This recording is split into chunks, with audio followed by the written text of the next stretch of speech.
You joined the Heat and during their transition period. Talk about the Heat because we always talk about Heat culture and identity here.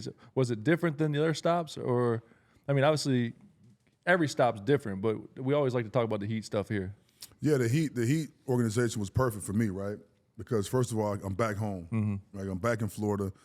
My home was here, so I can drive to the game without having to buy a place or rent a place. And then the culture was great, right? Everyone was like cohesive. We all got along from top to bottom. You know, from the ownership down through Pat, all down to the players, on down to the weight training crew, right? We all had this culture they call the Heat culture, where everybody just kind of wants the best for each other. And for me, I thrived in that, right? And I was toward the end of my career, and I was still trying to maintain health and stay on top of my game. And everybody was giving me encouragement and allowed me to kind of keep pushing through and keep striving to become better and better, right? So that for me was a great moment for myself. I always wanted to be here, because even back when I was drafted to Phoenix, Pat told me, say, listen, we had the 10th pick, and if you would have dropped to that instead of being taken 9th, they would have took me at 10. Wow. So I knew one day that I'd probably make my way back to Miami. I mean, I don't know if you remember this, but obviously giving you your flowers, because it was a lot of times, me being an OG on the team, it's like I got advice for everybody. But who the hell give me advice? Right. You know what I'm saying? But it was many times me and you had conversations, because it'd be some games that you probably ain't play or some games I ain't play. So we had to talk each other off that ledge. Right, like, yeah, absolutely. Just, when the opportunity comes, just stay ready, Stack, because we competitors. Like, Yeah. if we see we can help the team win and we're not out there getting the opportunity to help the team win, that get frustrated. And in practice, we putting in work. Yeah. In practice, you see you deep balling. You know what I'm saying? Like, wait, let's get in the game. Coach put us in. So it was a couple times we had to talk each other off that ledge and be each other therapists. You know what I'm saying? But obviously, he played more than me, and when he got his opportunity, he stood tall in the paint. But if your mind ain't right when your opportunity does come, you ain't gonna be ready to perform. Exactly. You still mad about the shit happened last week. Right, You still mad you ain't getting the game. So I appreciate you for that, because nobody was able to talk to me. I'm always giving advice, but ain't nobody giving me no fucking advice. Right. You know what I'm saying? Ain't nobody ever giving me advice. I gotta figure it the fuck out, because I'm the old motherfucker on the team. Right. So it was good to have somebody where I could talk to, somebody that could Absolutely. give me advice, somebody that been through the same shit I've been through, somebody that's seen everything but the win like myself. These young motherfuckers don't know nothing. Right. I can't ask these motherfuckers shit. Right. I can't. You know what I'm saying? Exactly. So that worked out for me. That was a good thing for me to have another OG every day. See everything but the win. I seen everything but the win, killer. You can't get past me. I seen everything but the win. Gosh, they ain't see everything but the win. Give me your top 5. Give me your Mount Rushmore power forwards. We're gonna ask him about that Olympic shit though. Oh, we are gonna ask him. Mount Rushmore power forwards. Wow. Okay. Yeah. My Mount Rushmore power forwards. I'm going with Tim Duncan, Got to go with Tim Duncan. Charles Barkley. Chuck. This is 4, right? Mount Rushmore's 4 power forwards. Kevin Garnett, KG. and I'm going with The Diggler. Dirk. either. I mean, it can be. Bill Russell was a center. Yeah, Bill. He was a center. Yeah, Bill was a center. Yeah, I would have to probably go with Dirk, because Karl Malone was good, but he wasn't as good as Dirk. You know, in my opinion, Moses Malone was solid, but I think he was also center at times. Yeah, he was a center. So I'm going to go with Dirk. I can't argue that for. I can't argue that for at all. No. But while we on the topics of power forwards, and this is what I want to tap into, when I look around the league and I'm watching these games, one of my favorite players to watch is Zion. But what you think that and this is kind of off the topic of what we're talking about, but I have my opinions, but what you think that he need to do to get over the hump? Because he's one of my favorite power forwards to watch. I see his ceiling so high for this kid. But it's just, health is one thing. Health is one thing. But, you know what I'm saying, do you think that he has the mentality to get over the hump in this situation and with the Pelicans? It's tough. It's tough when health is an issue, right? And you're not able to play and perform on a consistent basis. And then now you're second guessing your athleticism, you're second guessing your game, and then it now stop you from being able to like improve because you got to work on recovery.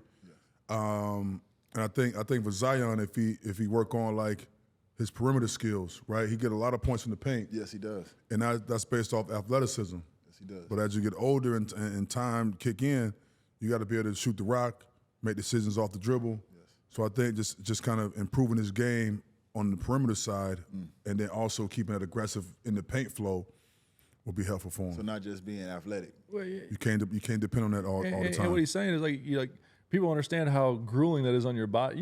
You guys know. I'm talking about people at home. They don't understand. I'm 6'10", so Zion's 6'7". Right, and Zion was 6'5", Probably 6'5", 6'6". 6'6", maybe. Yeah, people don't understand how grueling that is for 82 games to be just a savage in the paint and attack and hit bodies and do that stuff. Like as your career goes on, like you said, you have to lean on.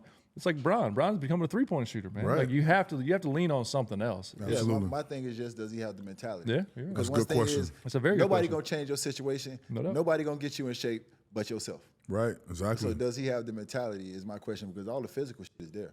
I love what I see physically, but mentally, does he have the mentality? And you can tell if the mental is there if you're in shape.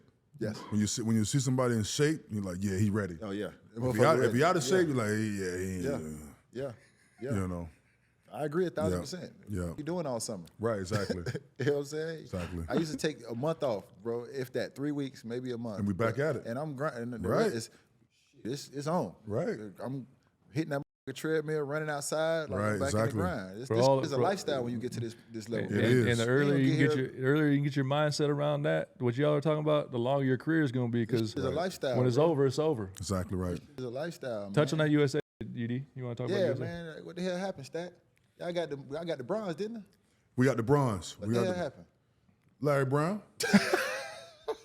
Damn. Larry Brown happened. He said, "Damn." God damn, Larry Brown. Man, I got to keep it a buck. Yeah, I just didn't understand the coaching philosophy. I didn't understand what was going on, because you had players like myself, Carmelo, D Wade, and LeBron on the bench. Yeah. You know what I'm saying? I'm like, you got More Richard veteran guys. Jefferson, you got So- Sean, you got these guys playing in front of us. So listen, I got this same story from D Wade. It was not a knock. He didn't say Larry Brown, but it was more so the veteran guys got to play, and your younger guys. He didn't believe in young guys playing. The veteran guys got to play around it. D Wade's Hold on, give me this roster. D Wade here. had the same conversation Hold on, with give me me. this roster. Who was on it? Well, we had Steph Marbury, AI, Yeah. Duncan, Yeah. Boozer. Was it Boozer on the squad? I think it was. Richard Jefferson, Lamar Odom, Sean Marion was. I think. Yes. Yeah, those guys were on it. And then Who played? And then the young gunners, which was me, Melo, D Wade, D-Wade, and Braun. And then we had Emeka Okafor. You know what I'm saying? Hold on, I he was think at I college might have time. missed someone, or might have been someone that was there that wasn't there, whatever. But that was the gist of the team. And Larry Brown didn't believe in playing young players, so we got no playing time. D Wade got the most playing time out of all of us, I think, because he had college experience and all these things. Yeah. Me and LeBron, high school kids. Melo one and done. You know what I'm saying? So we got no burn. I'm like, Coach, put us in. We can. You know what I'm saying? Like, you kidding me? Yeah. He wasn't having it. No, D Wade said the same thing. He said that they didn't play the young guys. Yeah. We didn't get in specifics why, but he said they just didn't play the young guys around that time. And we got no explanation. Like, Coach, talk to us why we're not playing. Like, what can we do? Like, give us some information. And we got nothing. We didn't get it. I mean, But that was around that time, man. Coaches didn't give you no explanation. Yeah, no. Now they do. You can go in the office and sit down with a coach now. Back then, the coach didn't tell you shit, boy. I want to ask you about that though, because for all USA basketball is obviously not going anywhere. So every time they put a team together, there's a handful of people that don't play. That's a long commitment, a summer commitment. Y'all on that team because y'all are really good at basketball. Away from your families. Yes, Been but you're playing really good all at basketball. season. You understand certain things. Like your mentality has always been at every level to go dominate, and you don't play. Like, what's your mental coming home? Like, are you like, oh, I'm about to kill these dudes when I get home? Absolutely. Because it happens every summer, right? At USA basketball, there's 4 guys, Jason Tatum, Yes. like the stuff that just happens, right? But it didn't really like hurt our confidence. It didn't hurt my confidence. No, of course at all. not. You know what I'm saying? 'Cause I knew what I can do. I'm like, if I was on the court, I know what I can do. Yeah. You know what I'm saying? If I play, 5-10 minutes, I know I can make a difference in the game, 100%. But it didn't hurt my confidence when I went back to Phoenix. Yeah.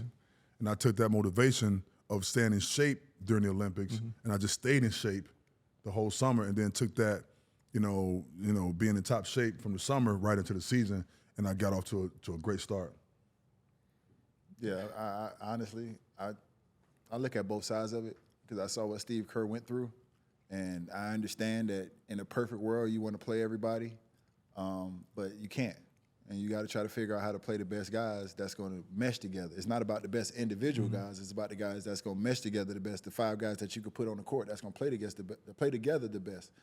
Do I think some of those young guys should have? Absolutely. Well, if you're losing, you got to make a change. Yeah, now. y'all absolutely should have played. Absolutely, you got to figure out a way. You got to implement. You got to figure out a way to implement them young guys. Maybe you don't play all 5 of them at the same time. Just try to figure it out. Try to figure it out. Yeah, you figure out a way to implement Absolutely. these guys. You know what I'm saying? We talk about all the time. Being that guy, Devin Booker said, "I'll be that guy. I'll take the defensive challenge and settle on offense for what I get open shots." Like, absolutely. However you can get on the court to help the team, I'm sure those young guys are willing to do that. They just no need the doubt. opportunity. Exactly. But as a coach, it is a tough decision on who you're gonna play. I wouldn't want to coach that team ever. That'd be hard. Yeah, so you got so much talent. Everyone has egos, and everyone knows they're great. And someone's not going to play. And then the older guys, and the older guys feel entitled to some degree. Yeah, for sure. There's a sense of entitlement. And every person that's not playing those deserves guys to play. are perennial all-stars and all these things, champions. Yeah. For sure. You ain't finna tell AI what AI don't want to hear that about not playing. What? Larry who? You can't tell those guys that. Kobe them, they don't want to hear that. Like, we ain't sitting out. Like, they don't hear that. We've got another exciting week of hoops coming up, and I've got the perfect way to get you even closer to the action on the court. Right now, all new DraftKings customers who bet just $5 will get $150 in bonus bets if your bet wins. Just download the DraftKings Sportsbook app and sign up using my promo code OGs. The crown is yours. That's right. New customers get $150 in bonus bets if your bet wins after betting just $5. And don't forget to stay in on the action and use your $150 in bonus bets on DraftKings same game parlays for a shot at an even bigger payout. Combine multiple bets together from the same game. If sports betting is not available in your state, don't worry. You can still join in on all the fun with DraftKings Daily Fantasy and have the shot to win cash prizes. Download the DraftKings Sportsbook app now. New customers use my promo code OGs and bet just $5 on any wager and get $150 in bonus bets if your bet wins. That's promo code OGs only at DraftKings Sportsbook.